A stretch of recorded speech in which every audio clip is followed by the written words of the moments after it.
The gallbladder is a small sac that sits under the liver, and its purpose is to store the bile that's being made by the liver. And we use bile to help digest the fats in our diet. Now, most people can develop gallstones over time.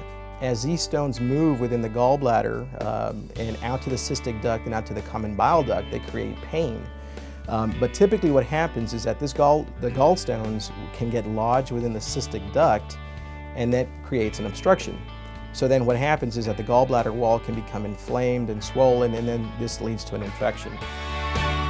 I felt a lot of nausea and just a lot of chest pain. I didn't think it was my gallbladder at first. I was thinking it was maybe acid reflux or something, so I let it go on for a while.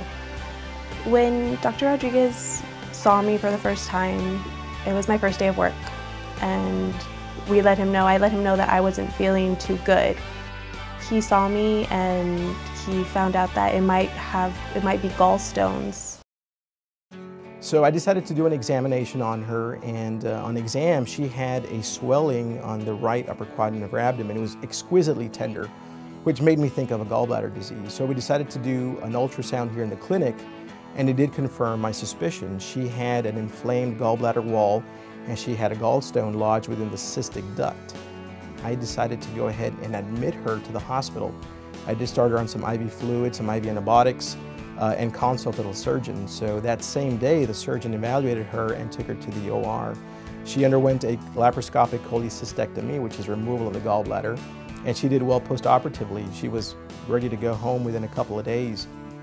Today I'm doing a whole lot better. I'm back to eating regular foods, back to my normal everyday routine. My experience with Dr. Rodriguez as a doctor and also as his employee, it's been great. He's a wonderful doctor. He takes the time to get to know his patients. He's very thorough. I'm just grateful that Dr. Rodriguez was able to catch it sooner before it got any worse.